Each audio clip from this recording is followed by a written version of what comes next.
Hello students, आप सब कैसे हो। आज मैं आपके साथ नया टॉपिक डिस्कस करने जा रही हूँ। नया नहीं, इसी का ही पार्ट प्रोसेस कॉस्टिंग का। थोड़ा सा हमने पहले भी डिस्कस कर चुके हैं, वर्क इन प्रोग्रेस। जैसे कि आप सभी को पता है, हमारे पास आप स्टार्टिंग से +1 से पढ़ते आ रही है ना कि हमारे पास 3 टाइप का स्टॉक होता है। कौन सा होता है? रॉ मटेरियल स्टॉक होता है, वर्क इन प्रोग्रेस स्टॉक होता है और फिनिश स्टॉक होता है। ठीक है, रॉ मटेरियल स्टॉक वो होता है जो कि हमने मार्केट से अभी खरीदा है, जिस पर हमने कुछ काम नहीं किया है ना, ये आपको पता है। दूसरे नंबर पर कौन सा स्टॉक होता है? वर्क इन प्रोग्रेस स्टॉक होता है। ऐसा काम, ऐसा हमारा मटेरियल जिस पर हमने कुछ काम कर लिया है, ठीक है, लेकिन अभी फिनिश्ड गुड्स में कन्वर्ट नहीं हुआ है। जैसे कि हमने चेयर बना रहे थे, तो हमने चेयर की लकड़ी ले ली, फिनिशिंग सब कुछ कर लिया, आधा आधा काम कर लिया, 80% काम कर लिया, 50% काम कर लिया, 30% काम कर लिया, पर कंप्लीट नहीं हुआ।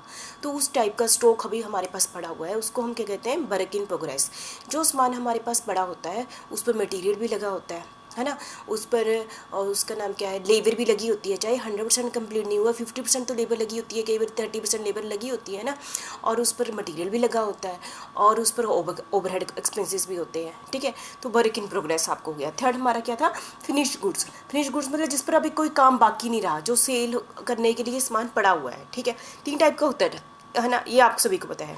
अब मैं आपके पास आ जाती हूँ प्रोसेस कॉस्टिंग में। प्रोसेस कॉस्टिंग क्या होती है? आप सभी को पता है कि हम एक काम को कंप्लीट करने के लिए काफ़ी सारे प्रोसेस से गुजरते हैं। जैसे कि मैंने पहले आपके सामने एग्जांपल ली थी, धागा बनाने वाला प्रोसेस, दूसरा प्रोसेस किसका? कपड़ा बनाने का प्रोसेस, तीसरा डिजाइनिंग का, चौथा शर्ट बनाने का प्रोसेस, है ना। तो जब हम धागा बना रहे थे, बन गया धागा, ठीक है, हम दूसरे प्रोसेस में चले गए। दूसरा प्रोसेस क्या था? कपड़ा बनाने का प्रोसेस। अभी कपड़ा कंप्लीट नहीं हुआ, कपड़े की जगह जैसे ले लो कुछ भी, उस पर कुछ मटेरियल लग गया है, धागा पूरा लग गया है, या फिर कोई ऐसा प्रोडक्ट जिसमें अभी भी हो सकता है, जैसे था ना, ये तो हमने पहले ही, मैंने एग्जांपल ही ऐसी ली कि धागे से कपड़ा ये बनेगा। कई बार ये होता है कि बीच बीच वाले प्रोसेस में भी मटेरियल ऐड होता रहता है। कई बार ये ऐसे प्रोडक्ट होता है जो सिर्फ, जो मटेरियल है सिर्फ स्टार्टिंग में लगता है, बाकी प्रोसेसिंग का काम होता है, प्रोसेसिंग 1 में, 2 में, 3 में, 4 में। ठीक है, बीच में कोई मटीरियल नहीं लगता। ऐसे भी बथेरे टाइप के बिजनेस होता है। ठीक है, तो ये मतलब दोनों ही टाइम है ना। वर्क इन प्रोग्रेस में अकेला मटेरियल का मतलब नहीं है, जो भी खर्चे, मटेरियल है, लेबर है, लेबर तो सभी प्रोसेस में होगी ना, प्रोसेस 1 में भी, 2 में भी, 3 में भी हो सकता है मटेरियल तीनों प्रोसेस में लगता हो, प्रोसेस 1 में भी लगता हो, प्रोसेस 2 में भी लगता हो, प्रोसेस 3 में भी मटेरियल लगता हो सकता ना भी लगता हो, कि पहले में लग गया बाकी प्रोसेस में ना लगा।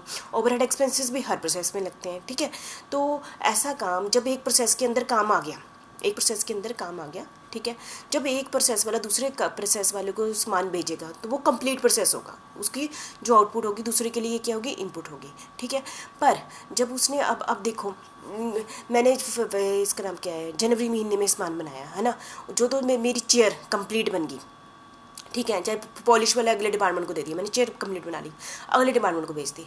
काफ़ी चेयर की अभी थोड़ा सा काम, मेखे लगाने का काम रहता था, वो रहेगी, तो वो कौन सी हो गया? Work in progress. फिर दोनों का जो मैं अपने प्रोसेस अकाउंट में दोनों की जो वैल्यूएशन करूँगी, वो क्या करूँगी? अलग अलग करूँगी। क्यों? जो कंप्लीट हो गया है उसको अलग वैल्यू से दिखाऊंगी कि मैंने अगले प्रोसेस को इस कॉस्ट पर ट्रांसफ़र कर दिया है। ठीक है, जो अभी मेरे पास पड़ा हुआ है ना, क्योंकि मैं हर महीने क्या बनाती हूँ, प्रोसेस अकाउंट बनाती हूँ, तो ऐसा कभी भी नहीं होता है कि एंड के दिन, जिस दिन मैंने अकाउंट बनाया उस दिन सारा काम कंप्लीट ही हो, कुछ काम होगा जो अनकम्प्लीट भी होगा। तो इसका मतलब क्या हुआ? ओपनिंग स्टॉक भी वर्क इन प्रोग्रेस हो सकता है और क्लोजिंग स्टॉक भी वर्क इन प्रोग्रेस हो सकता है। जो मेरे पास अगले महीने की स्टार्टिंग में सामान पड़ा हुआ है ना, वो उसमें 50% काम हो गया है, वो है। ठीक है, और कि मेरे डिपार्टमेंट का, मैं अपने बाकियों की बात नहीं कर रही हूँ। जो ओपनिंग स्टॉक पड़ा हुआ है, मैं जनवरी से फरवरी में चली जाती हूँ, तो उसमें पिछले महीने का 50% काम हुआ है। ठीक है, और जो मेरा एंड में बचे थे उसमें हो सकता है 60% काम हुआ हो, तो उसकी वैल्यूएशन करना, उसको वैल्यू कितना आंका जाए, वो वाला कंसेप्ट को हम कहते हैं यहाँ पर प्रोसेस अकाउंट में उसकी वैल्यू लगाना, कि ओपनिंग स्टॉक की वैल्यू कितनी लगाई जाए, क्लोजिंग स्टॉक की वैल्यू कितनी लगाई जाए। तो ये सारा कंसेप्ट किसका होता है? वर्क इन प्रोग्रेस का होता है। ठीक है, इसको कर लेते हैं हम एक एक करके। जैसे कि स्क्रीन पर देख रहे हैं, इन कंटिन्यूस प्रोसेस हम ये कहते हैं। हर, जैसे मैंने आपके साथ ऐसे एग्जांपल ले ली, हर महीने हम प्रोसेस अकाउंट बनाते हैं, ठीक है, और कंटिन्यूस ही हर डिपार्टमेंट, जैसे प्रोसेस 1, 2, 3 अपना काम करता रहता है। There must be work in progress. हो सकता है जो लगातार काम करते हैं, हो सकता है एंड में बहुत सारा काम जो उसने ट्रांसफ़र कर दिया बी डिपार्टमेंट को, लेकिन बहुत सारा काम है जो जिस पर अभी 50 या 80% काम हुआ है। ठीक है, जिस पर काम अभी बचा हुआ है उसको हम क्या कहते हैं? Work in progress. At the beginning भी हो सकता है और eight the and. At the beginning मतलब जनवरी महीने का एंड में जो काम 50% हो चुका है और फरवरी महीने का क्या होगा, ओपनिंग स्टॉक होगा, है ना। और यदि एट द एंड में मतलब क्या हुआ, जनवरी महीने का एंड का क्या क्लोजिंग स्टॉक जिस पर 50% काम हो गया वो उस महीने का क्या होगा, क्लोजिंग स्टॉक होगा, है ना। तो आप समझ गए होंगे। At the end of the period, at the end of the period मतलब चाहे जनवरी का ले लो, फरवरी, end of the period the closing work in progress consist of, closing work in process जिसमें तो मतलब का प्रोग्रेस मतलब जिस पर ऐसा नहीं कि 0% काम हुआ, जिस पर 10% 20% कुछ काम हुआ है, उसमें हो सकता है कि मटीरियल लगाओ, material which has only partially been processed but the full cost was incurred immediately on transfer from store to the process। ठीक है, मतलब कि हो सकता है कि यहाँ पर कहने का मतलब है कि जब जो मटेरियल है वो पहले प्रोसेस में ही लगना, बाकी तो प्रोसेस में नहीं लगना, मतलब मटेरियल 100% लग चुका है पर अभी लेबर और ओवरहेड अभी लगने बाकी है। ठीक है, तो उसकी वैल्यूएशन क्या करें, क्लोजिंग वर्क इन प्रोग्रेस की, तो 100% है कि तो हम उसकी वैल्यू ऐसे कैसे करें।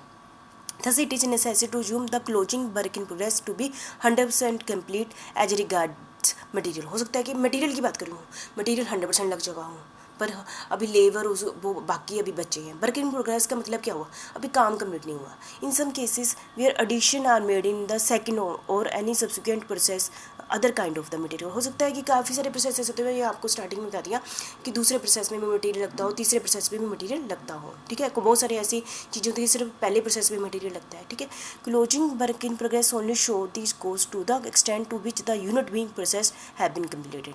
ठीक है, चलो इतना आपको वर्क इन प्रोग्रेस है उससे समझ आ गया मुझे लगता है। ठीक है, फिर आगे क्या कहते हैं कि जो degree of the completion of closing work in progress में be quite different from the degree of completion of working opening work in progress. देखो, जो मेरा क्लोजिंग वर्क इन प्रोग्रेस होगा, मेरे ही डिपार्टमेंट का जो मेरा क्लोजिंग होगा वो मेरे अगले महीने के लिए क्या होगा, ओपनिंग वर्क इन प्रोग्रेस होगा।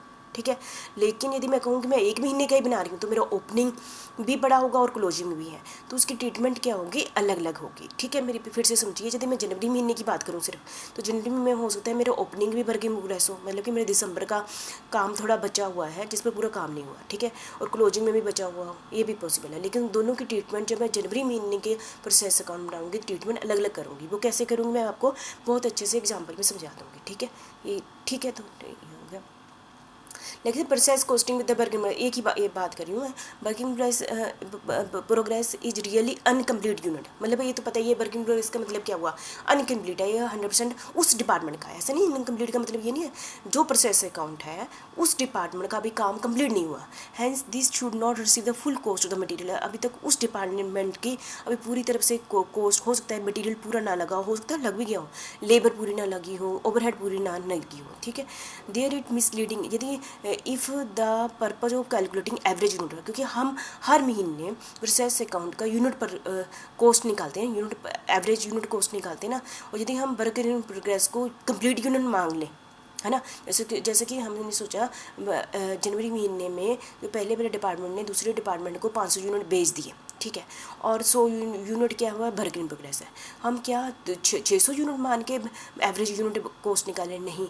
यदि हम ऐसा करते तो हम गलत करते हैं। ठीक है, क्योंकि अब जो 100 जो अभी वर्क इन प्रोग्रेस जिस पर काम कंप्लीट नहीं हुआ है उसको हम यूनिट कॉस्ट में एवरेज यूनिट कॉस्ट निकाल लें तो वो गलत होगा ना। पहले हम उसको में कुछ ट्रीटमेंट करेंगे, फिर हम निकाल लें, फिर ठीक निकलेगा एवरेज यूनिट कॉस्ट। ठीक है, the remedy is to use इसको इस चीज़ को ख़त्म करने के लिए हम क्या स्टेप लें, कहते हैं हम लेंगे equivalent unit, effective production, equivalent production. मतलब कि अधूरे काम को कंप्लीट काम में कन्वर्ट करता हूँ। जैसे कि मैं आपके सामने ऐसे एग्जांपल लेती हूँ, मैं सोचती हूँ कि मेरा वर्क इन प्रोग्रेस है 100 चेयर है जिस पर 50% काम हुआ, आप इसको कंप्लीट में काम करो।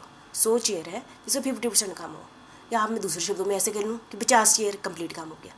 समझ गए, 100 चेयर है जिसका 50% काम हुआ। ठीक है, जितनी कॉस्ट आ गई 50% की हो गया ना। यदि मैं 50% और काम कर दूँ तो 100 यूनिट हो गए, 100 जैसे ऐसा सोच लीजिए 100 यूनिट है जिसका 50% काम हो गया, उसकी 1000 रुपये कॉस्ट है। यदि 100% काम हो गया तो 2000 कॉस्ट होनी थी। यदि मैंने 100 को कन्वर्ट करना हो तो किस में होगा, तो हम कहेंगे 50 यूनिट क्या है, 100% है। फिर भी आगे एग्जांपल लेके अच्छे से समझा दूँगी।